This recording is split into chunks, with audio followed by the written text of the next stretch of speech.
It's one of those like mysterious things. I can talk about it as far as like in the work and thinking about our dynamic versus the character's dynamic and that kind of way. But as far as like the connection and the moment of connection in the scene and the way that it feels, I don't think it's only a thing that you can see. I think it's a thing that we're feeling when we're working together. It's funny because sometimes in the creative process, an obstacle will actually be what births the creativity of something, you know? So often the things we don't want to happen will end up being where the gold is. I think that happened in so many ways during this process of Superior. Filmmaker Magazine presents Back to One with Peter Rinaldi. Alessandra Mesa plays Marion and Ani Mesa plays Vivian in the new film Superior. They also happen to be identical twin sisters. I sat down with them in Union City, New Jersey, to talk about the work. Is there like a typical aspect of a character that you feel like you need to have before you start a project, or is there a better way to say it maybe, is there a typical road in to a new character that you feel like you need to go down first in order to wrap your arms around it? Yeah. I always start with the internal. I always start with myself and how I relate to the character, don't relate. I need to figure out how I'm different from the character, how I'm similar to the character, all of that. I always start there and then work my way out. If I start from the outside in, it just doesn't work for me. I know a lot of people can do that successfully, but it doesn't work for me. How about you, Ani? Yeah, I think I try to arrive at every process in a different way. I think like every character brings a whole wealth of surprises, and I try to come as open to that as possible. So I don't necessarily have a process that works the same way every time. I think that what my sister just said of, you know, finding how I'm different, finding how I'm the same, I think that's generally how I start. And then I can figure out what I need to do from there.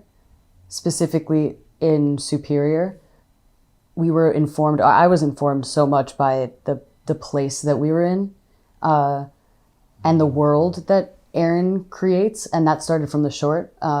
That's when I was first introduced to Erin's world.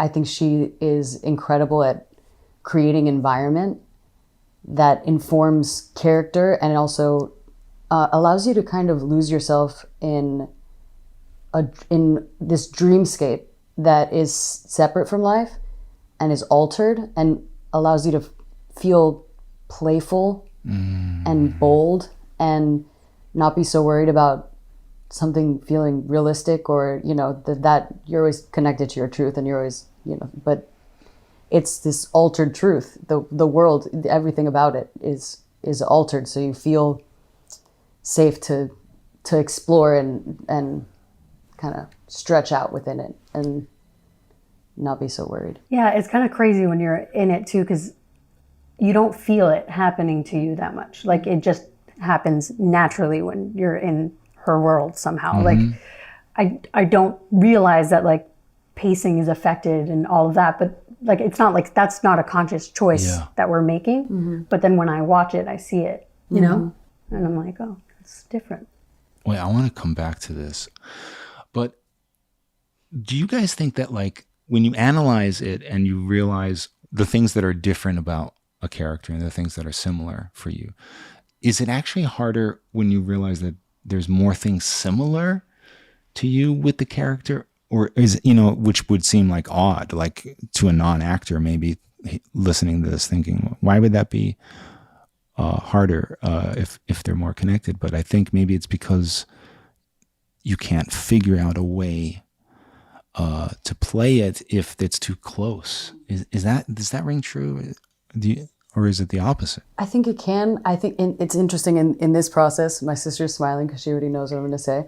In this world, we actually, in a lot of ways, played, I would say in some ways, I'm more similar to Marion, and my sister's has more qualities that are similar to Vivian in terms of personality, how we move through the world. I would say, like, I've been more secretive, I'm more secluded, more, and my sister's has like a lighter, friendly, she gets along well with people energy. And I think for this particular process, it was very cathartic because we were able to almost work through some of our previous traumas in the reverse roles. And I think it's beautiful because the movie is so much about identity and finding your identity and finding safety in someone else's identity for a brief period of time. So, and I think that's in some ways, I think your life is somehow always connected to the art that you're making. But I think for me, that's how it was connected. Yeah. And I think with siblings, it's like extra cathartic, right? Because I feel like sometimes it's easier to have, and this is a sad truth, but I feel like sometimes it's easier to have empathy for someone you just met or like a friend rather than like family. I feel like empathy with family is very difficult just because there's so much history and so much baggage. And everything, yeah. And so, I think it was especially cathartic because of that. Yeah.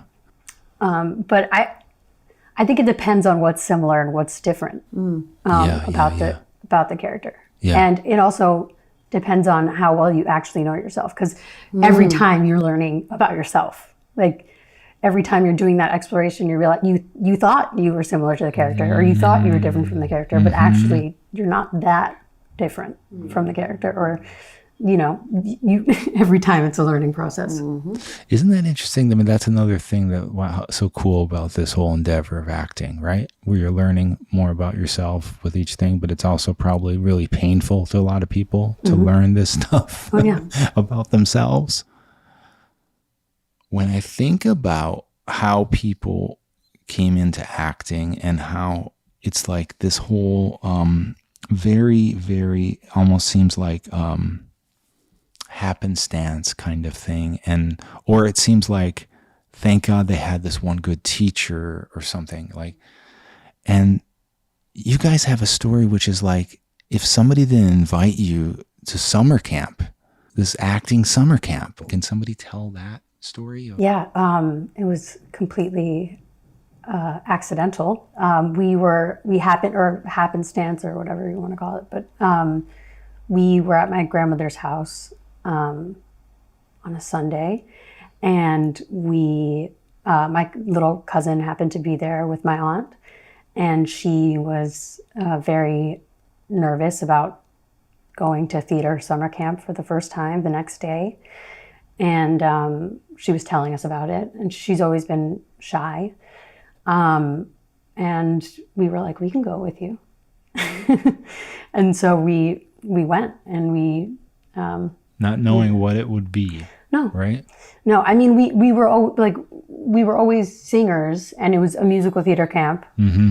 So, we figured like it would be fine. We didn't like have no skills to like go into this camp with, but we didn't know what it would be. Yeah. And it was the first time we were part of a production of something. Yeah, I think even from that initial experience, just the friendships that came out of it, like the magic of just creating something together and being with a group of people that you didn't previously know and in another context wouldn't have been lumped together with, was amazing. But I think what really got us like hook, line, and sinker into it is after that summer camp, we did it again the next year, taking the entire year off from it, just taking it very lightly. And then we saw another conservatory was having auditions, and that's where I found like a true mentor who had grown up in New York. His name is John Rodas. He went to NYU grad. He studied in France. He studied clowning, and he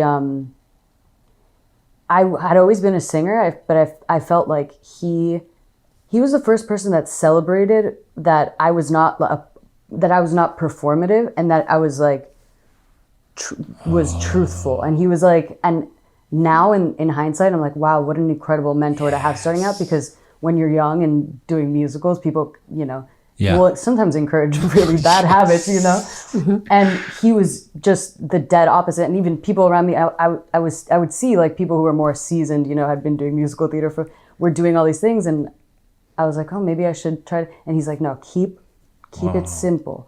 Like you're the fact that you are simple is your strength. And that's why, you know, and I'm really grateful for that. And I still think about it all the time. Wow.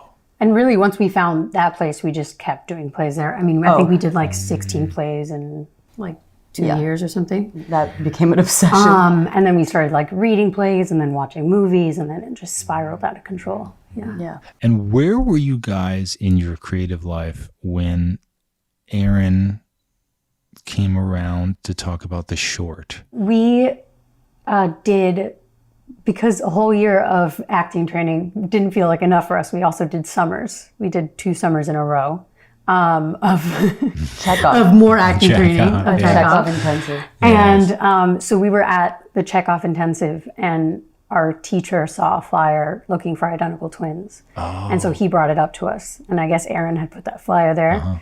And so we reached out and we met her that way. Yeah, we went to lunch with her. I see. And talked about movies. Yeah, we talked about films a lot, and it was just an initial click of personalities and influences as well.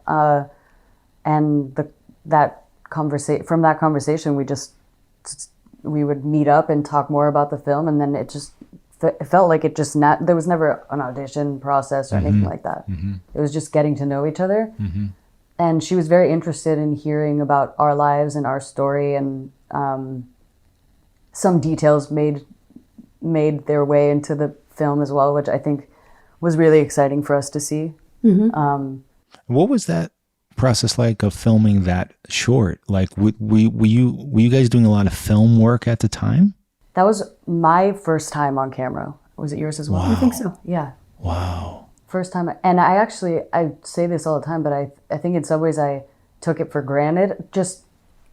I took for granted what a special director we were working with. I loved the experience of it, but it wasn't till I went to work on other projects that I said, oh wait, Erin, This was different. Erin really creates a world for you to live in. That is like, we lived in a house upstate for a few weeks during the process of it, and we were just in seclusion in like this tiny town, and it just felt like another world completely. And then, you know, some people don't kind of take the world building so seriously. Some people have other aspects that shine as a director, but I definitely took that for granted. Also, it was shot on film. Right. And yeah, very, very special. Special. We were very lucky that was our first experience. What is it about the world building thing for you guys as actors when the camera is rolling, or what for what you need to use? Because I know it affects the experience. You know, it's not just about the colors and the art direction. It's about something that you guys are using and living in. But tell me how that works for you. I think the first thing that comes to mind is the locations that she chooses. First and foremost, they're very, very small towns upstate. And already just stepping in, you feel very distant from like the loud, noisy, chaotic world. And it just brings you to this other place, and that affects everything. It affects your behavior, the way you look at the world, the way you see yourself. Also, every detail is accounted. So it's a period piece. It takes place in 1987, but every detail is accounted for. For example, during a lunch break, I took a nap because I knew that in the scene right after lunch, I would be waking up, and I could feel that this was my room, that this, you know, and everything I touched was mine and accounted for and dressed and perfectly within the world. Yeah. And I think that helps so much. That matters. And like for me, that house had the opposite effect because it was very much not my home and not the things that I placed there. And so, yeah, and and it's that it feels lived in. Yeah. Yeah. It doesn't feel like a set. Yeah. It feels like a home.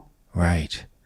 Do you think having the short as almost like backstory kind of helped you guys using whatever you needed to do to create this kind of depth to your life? You know, where people kind of have to do that in some form or fashion for every time they step, you know, into a new project. They either have to create it or maybe it's there in the script or something, but you guys kind of lived it in another way 6 years before.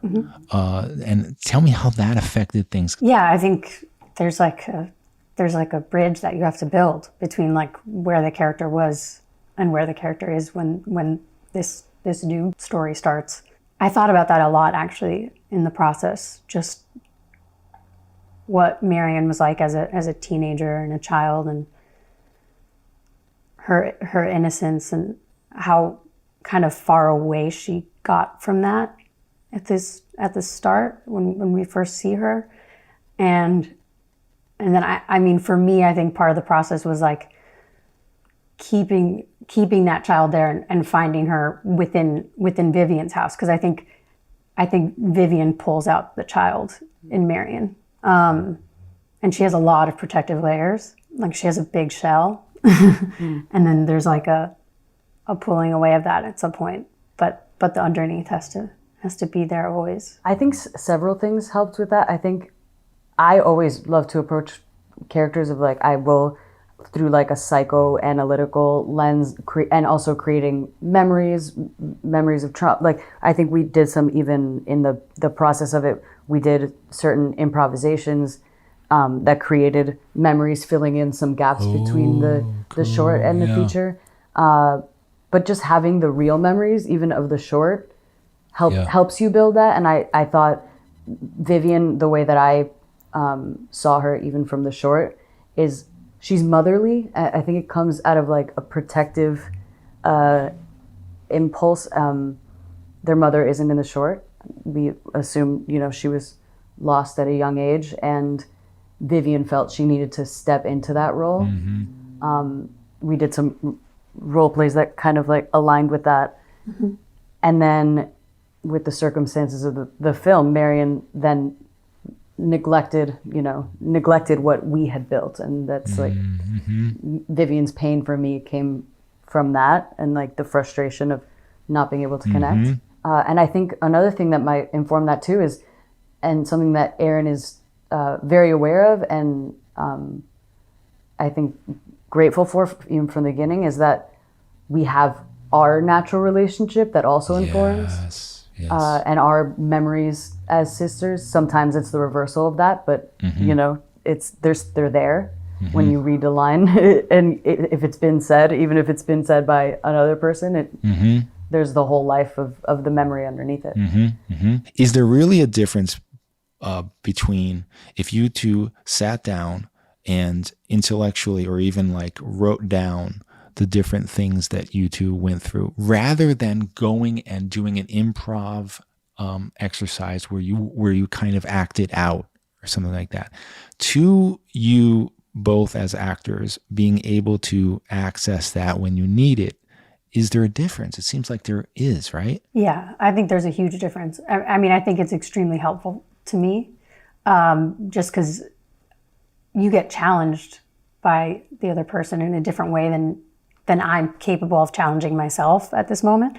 I think like that's probably also part of like getting better as an actor, is like you're able to do all of that work on your own, and you kind of, especially now, because as you were saying, like it's so uncommon to have that kind of like time or rehearsal in those processes. So you can't really depend on that. I mean, it's great if you have it, but you can't really depend on it. So I think that's part of something I'm like learning and trying to get better at, is doing that myself. Because I'm also, I think, just like such a collaborator.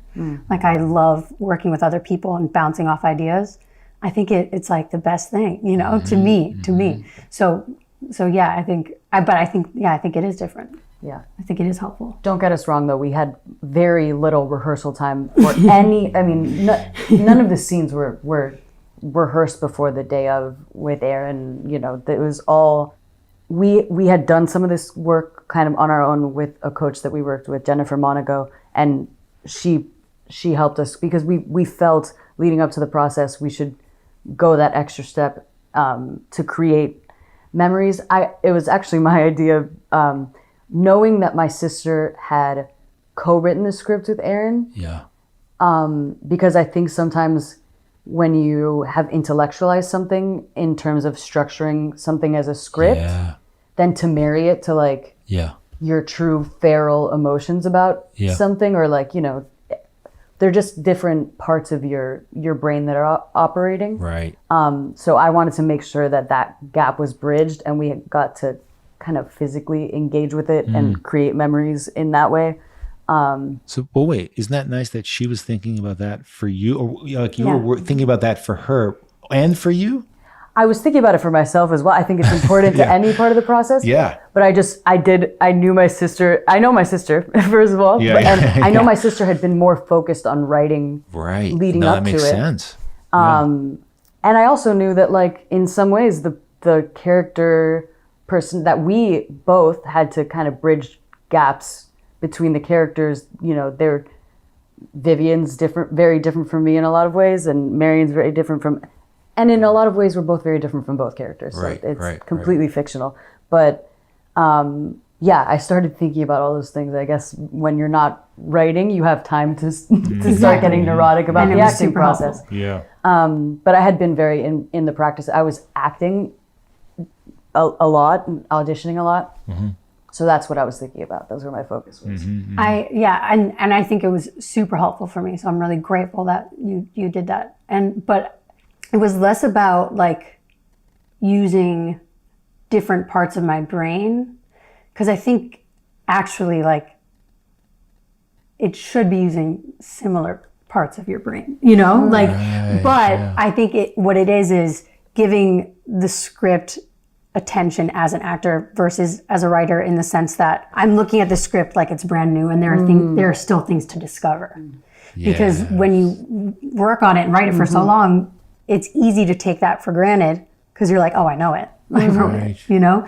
But you don't, really. And there's so much more to unpack and explore. I think part of it too is, at least for me as an actor, when I'm working on someone else's script, I do think about the writer a lot and the writer's intention and things like that. And I think, like, you know, eventually you have to like sort of let that go. But I do think that's initially how I think of it. And so when it's you as the writer, it's a little harder to be strict on yourself. And that's a big challenge. I think it's also, when you're looking at something for the whole picture, rather than when you're just Let's zoom in on this character and connecting it to myself. I think there's also a difference between knowing something and then knowing something because you experienced it or created a memory for it, or, you know, putting it into your body. Letting it become a part of you. I think, you know, even in life, you can think you know what something feels like when you're seeing someone go through something, but until you've experienced something that is at least like a parallel thing, you don't quite know. That's like the gaps I was like looking to bridge during that time. And I needed all the help I could get. And so did I. So did I. We're overwhelmed. There's a short film called April Kills the Vibe that somebody sent me, and it's a really great short film. It's like about a woman the night after a sexual assault, and her friend is like taking it really. It's all over the phone, and her friend was there that night, but didn't realize that the star of the short like went away with this guy, and it was taking it really not seriously. And it's an really interesting story about this. Just over the phone, but it gets over, and I realize, like, shockingly, that both characters were played by the same woman, and I had no idea at all. And it, like, I got chills. It also made me think, like, I'm fucking stupid. How did I not know that? And then since then, I'm like, kind of fucked up by that. Like, it's so tricked me. I'm saying all this because there was a point, as I told you guys before we started recording, I did not know anything about this movie going into it. And about halfway through, no, more than halfway, I'm starting to think, is this the same woman? Like, I'm not sure. I'm not 100% sure that there's not some kind of weird trickery going on here. And this is the same actor. So I don't know if that's a compliment to you guys, but that just leads into talking about how it's more than just you guys look alike. You guys did something that was very interesting, which still kind of baffles me, which is you're playing a character, but then you had to play a character playing another character. Mm-hmm. Like, am I saying that right? I think I said that right. Yeah. And this is very hard to do. And talk about preparation for that and what you had to do and having to do this all on film with like 2 takes or something like that. Yeah, I think at first I was like all in my head about it. I was so nervous about that switch. But I mean, I would say the biggest thing I was doing was watching her and like seeing who this person was for her. Mm-hmm. And so we had time to watch each other, I think, which was great. But I remember specifically, like, I think it was like the day before we were doing those bits of scenes, and I was nervous about it. And I was talking to another cast member, Jake Hoffman, about it. And I was like, I'm so nervous about like having to switch over to a different character. And he was like, I mean, Marion's not an actor. Right. So it just gave me this freedom, like this, which is where what I'm always looking for in anything. I'm like, if I can convince myself somehow to be relaxed and to be free in any way and it's hard for me to do because I can like outsmart myself there really easily. But if I can find myself a way to like have any sort of freedom, and he gave me that, which was great. That's interesting. And I think it really helped me. Yeah. I think actually the kind of a throwback to the earlier conversation we were having about our different personality trait, me being kind of feeling so different from Vivian when I first read the script.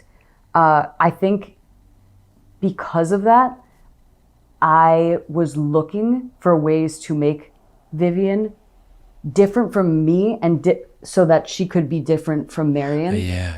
And I found it in the town. I found it talking to people in the town, the way people would speak, and that character kind of it became like that's what Vivian was to me. It was like and also because I felt like she maybe put on this kind of like docile, almost mousy quality to survive, to get through her relationship with Michael. And I think in some ways when Marion's around, it kind of is diminished a bit.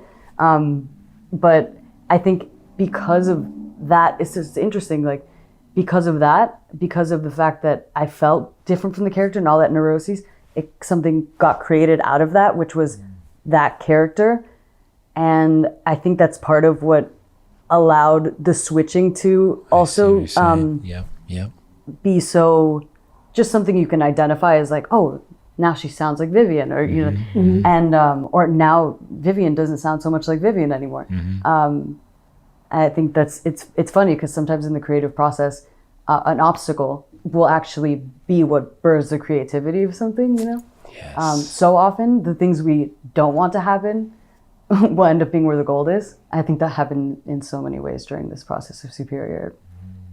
I think it happens more when you have less money and less time. Isn't that interesting? And you're shooting on film. Yeah. And what was that like shooting on film? What was it like having that kind of limitation? Like you can't just keep the camera rolling. Was it anxiety producing? Did you use it or what was it? I personally find film so it creates this adrenaline and environment in the room because it's so, and it's like, you know, it's precious, but it creates this kind of magic because no one can play back and watch and nitpick. Everyone has to go based on how they felt in the moment. Right. And So everyone's zeroed in. including Erin, including sound team, including just everyone has to be in it. And I think it is helpful because it kind of creates an adrenaline where if you're doing something and you're on the 83rd take of it, you know, or you have 80 takes if you need it. That's nice too because you can kind of build up to a performance and warm up into it. And the first one was shit, but it doesn't matter because I think the fifth one I got it. But to not have that kind of makes you go into a mode. You know, you have to. It's like a fight or flight. Which is exciting. Very. I like adrenaline sports and adrenaline in general. So for me, it like put me in a fighter mode, and also it feels a lot like live theater. You can because you can kind of all you know is like the feedback and the feeling of like the people that watched. Maybe sometimes it makes you a little more desperate for other people's because you're just like all you can get is like what someone says about the take afterwards.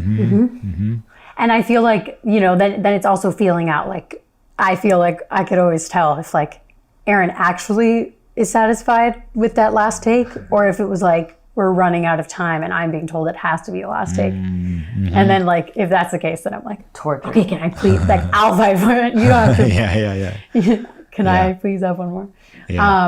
But yeah, no, I mean, and it is pretty terrifying, especially I think I got more used to it as the process went on.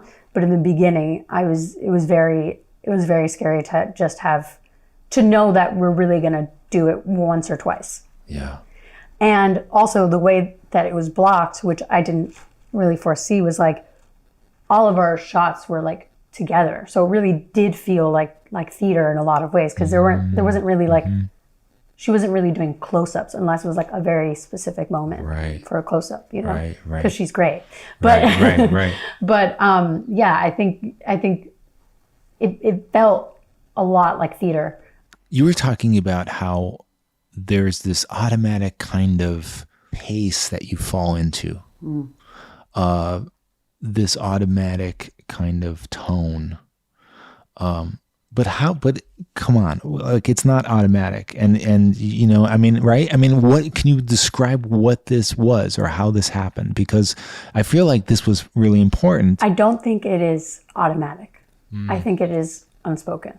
That's okay. I think because I think it starts in the writing, right? Because like when Erin and I got together to write the script, we kind of had the short to bounce off of, and we knew the kind of work that each other were drawn to.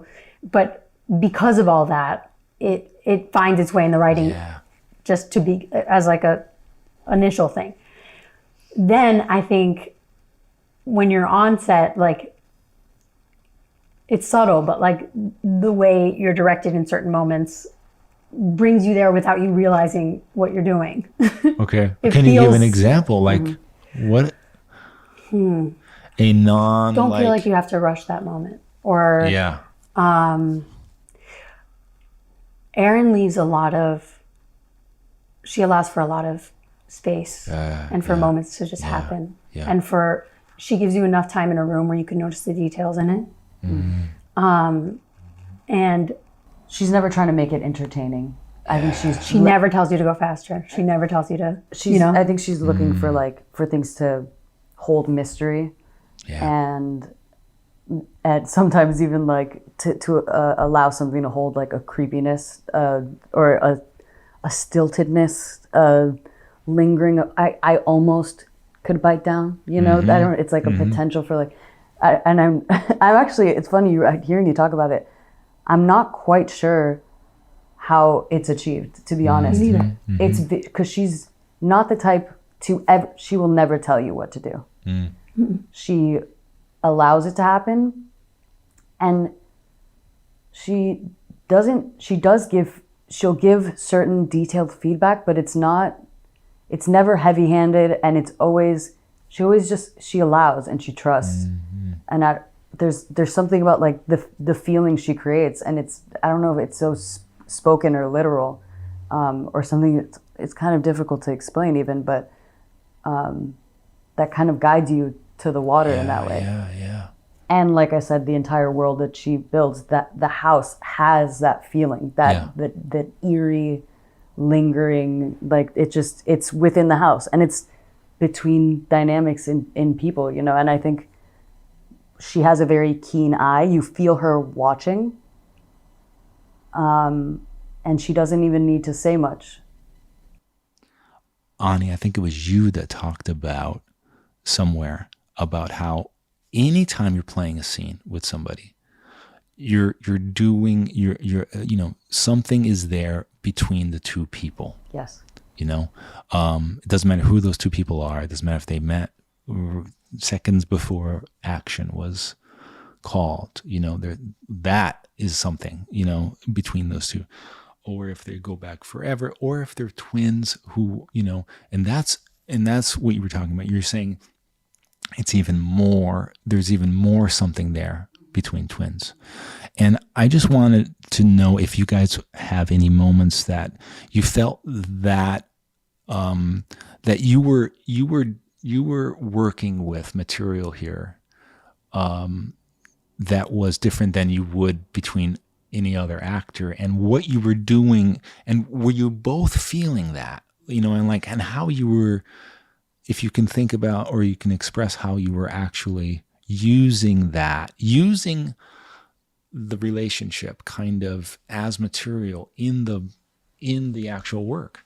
I take that very seriously, the dynamics between people, the real life dynamic informing the piece. I was even aware of it in terms of my exchanges with my sister. I know leading up to the process, I distanced myself from my sister and kind of purposefully took some space to create the pain of the distance, and even to create a kind of awkwardness between us. I'd had times where I felt like I maybe was even mean leading up to create that kind of, and I'm maybe crazy for doing that in the process, but I do that. And it was especially helpful with the other actors as well. Like Pico, for example, who plays Robert, my character knew nothing about him. So when he came, he wanted to meet, and he must have thought I was completely crazy, but I was like, I do not want to meet him. And I kind of avoided him. I even saw him in the lobby once, like he was serving coffee, and I walked the other way, and I could see that he saw me, and he was like, she is just very odd. And even, you know, when Jake first got there, I got very lucky with Jake because he's, I think, this type as well that thinks this way. And the first night, he invited me to go to dinner, and he wanted to start like doing things in town, like going to pottery classes and just like little things. And actually we got so close so quickly that throughout the process of filming, he started to feel like a cousin that I was like kind of annoyed with, and that I was like, wow, this is, but anytime that things like that, I would green light it because I knew that was going to be good for like the dynamic between Vivian and Michael. So yeah, I'm super aware of those things. And I think even, you know, in our dynamic, even when it's different from our dynamic, just the fact that there is a dynamic between us shines through. Yeah. So it doesn't quite matter, you know, when it's like been that long that you have a relationship with someone. I think anything that goes into the bucket kind of works and fuels it for the most part. It's hard for me to talk about, to be honest with you, because I feel like it's one of those like mysterious things. I think I can talk about it as far as like in the work and thinking about our dynamic versus the character's dynamic and that kind of way. But as far as like the connection and the moment of connection in the scene and the way that it feels, I don't think it's only a thing that you can see. I think it's a thing that we're feeling when we're working together. That makes sense. Yeah. And I'm not saying it's easy, because like I think it's hard. I think it's really, like, us working together has been in some ways great, and in some ways has been really hard, because we're also very direct with each other. Yeah. You know? Yeah. I did talk about like being, mean throughout the not mean is a way of putting it. I think like, but I like to approach things too of like, I think whenever I can see something like ugly come up in myself, and I can locate that in the character, I always try to lead with that, with like the ugliness of the character. I think that that's where I can really feel like the connection between me and the person. And that's where I feel like I'm really doing my job as an actor, and in the hopes that one day that can translate into people feeling less alone with their ugliness. And so even like throughout the process, like if something came up that was ugly, with like maybe a feeling of like a certain like jealousy that she was getting certain like shine or whatever was coming up, I would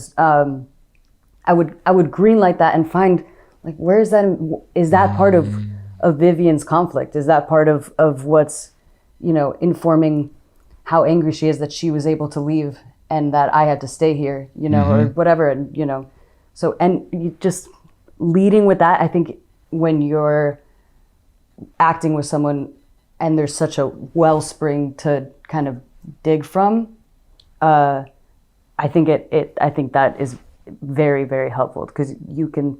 And I think with my sister, I lead with ugliness all the time. It just, when you're that close with someone, you're not watching yourself. You're not presenting the nice version of yourself. The filter is gone. Right. That barrier is already down. So I think that helps too. If I could ask some of the bad things, I mean, like, how annoying is it that you're that I'm having you both on at the same time, on this podcast? Like, I know you, I mean, obviously I know.